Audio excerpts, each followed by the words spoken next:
اگر عصر کی نماز وقت پر ادا نہ کی جائے اور مغرب کی اذان سے پہلے صرف 5 منٹ رہ جائیں فوراً ادا کریں جی.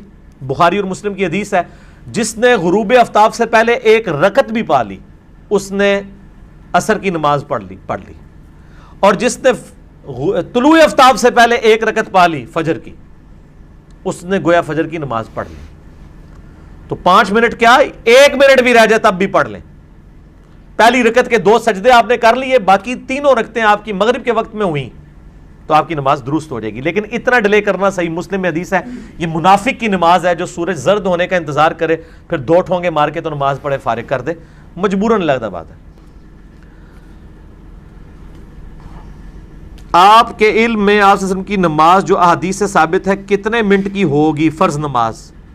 بھائی ہم نے جو حساب لگایا کم از کم نماز جو ہے نا 15 سے 20 منٹ کی بنتی ہے ظہر اور عصر کی, اور فجر کی تقریباً پونے گھنٹے کی, 20 منٹ سے کم کی نہیں بنتی ہے. کیونکہ بخاری مسلم میں ایون صورتیں بھی آئی ہیں کہ آپ نے کون کون سی صورتیں تلاوت کی ہیں, وہ صرف صورتیں ہی پڑھنے کے لیے آپ کو 10 منٹ چاہیے 1 رکعت کے اندر. اور صحابہ کہتے ہیں بخاری میں الفاظ ہیں کہ آپ علیہ السلام بعض کا ان صورتوں کو بلند بھی 1-2 آیات پڑھتے تھے تاکہ ہمیں پتہ چل جائے. اور اسی طریقے سے فجر تو بہت لمبی ہوتی تھی, اندھیرے کے وقت شروع ہوتی تھی اور خوب روشنی میں ختم ہوتی تھی, پونا گھنٹہ کم از کم بن جاتا ہے. آپ ان صورتوں کو بھی دیکھ لیں, سورہ سجدہ آتی ہے, اسی طریقے سے سورۃ الدہر آتی ہے, اور صورتیں آتی ہیں.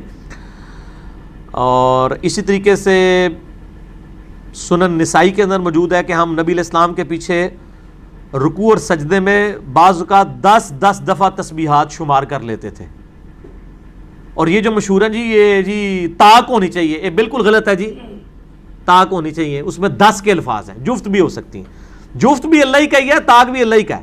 البتہ یہ بخاری میں حدیث ہے کہ اللہ طاق ہے, طاق کو پسند کرتا ہے, لیکن جفت سے بھی کوئی نفرت نہیں کرتا. اللہ کے حروف تہجی جو ہیں وہ بھی جفت ہیں, الف لام لام ہا, اور محمد کے حروف تہجی بھی جفت ہیں, میم ہا میم دال, اے پکی ہے. ٹھیک ہوگا جی. تو وہ اتنی لمبی ہوا کرتی تھی, لیکن یہ ہے کہ بہت لمبی بھی نہیں ہونی چاہیے نماز کے پیچھے مقتدی تنگ پڑ جائے. انڈیا پاکستان میں ویسے چھوٹی نماز ہونی چاہیے کیونکہ مفتیوں کو تو پتہ ہی نہیں ہوتا یہ کیا پڑھ رہا ہے, ان کا کیا انٹرسٹ ہے کہ نماز لمبی ہو. نماز لمبی ہونے کا اس کا انٹرسٹ ہے جس کو قرات کی آواز یا وہ چیز سمجھ آ رہی ہو. اور صحابہ کرام سنن ابن ماجہ میں حدیث ہے, جابر بن عبداللہ کہتے ہیں ہم ظہر عصر کی نمازوں میں نبی علیہ السلام کے پیچھے پہلی اور دوسری رکعت میں صورتیں بھی ساتھ ملاتے تھے فاتحہ کے. اگر کسی کو بہت صورتیں یاد ہیں اور امام بھی لمبی قرات کرتا ہے ظہر اور عصر میں تو پیچھے اپنی پڑھتا جائے ساتھ ساتھ. مغرب عشاء اور فجر میں تو چلے وہ پھر بھی سن رہے, اگر ترجمہ آتا ہوگا تو ظاہر ہے اس کو انٹرسٹ فیل ہوگا. لیکن وہ حضرت معاذ بن جبل نے لمبی نماز پڑھا دی تھی سورہ بقرہ, تو نبی علیہ السلام نے پھر ان کو ڈانٹا تھا کہ تم متنفر کرنا چاہتے ہو.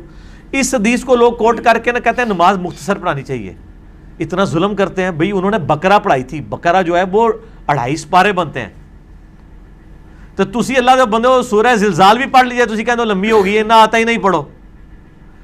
تو بھئی 2.5 پارے کے بجائے اگر کوئی 1 پارہ پڑھ لیتا ہے تو پھر لمبی نہیں ہوگی. یہ لمبی تو اڑے والی نہیں انڈیا پاکستان والی, یہ وہ والی لمبی ہے کہ پہلی رکعت میں سورہ بقرہ, سورہ میں دوسری میں آل عمران پڑھ رہے تو وہ تو بہت لمبی ہوگی نا. ٹھیک ہوگا جی.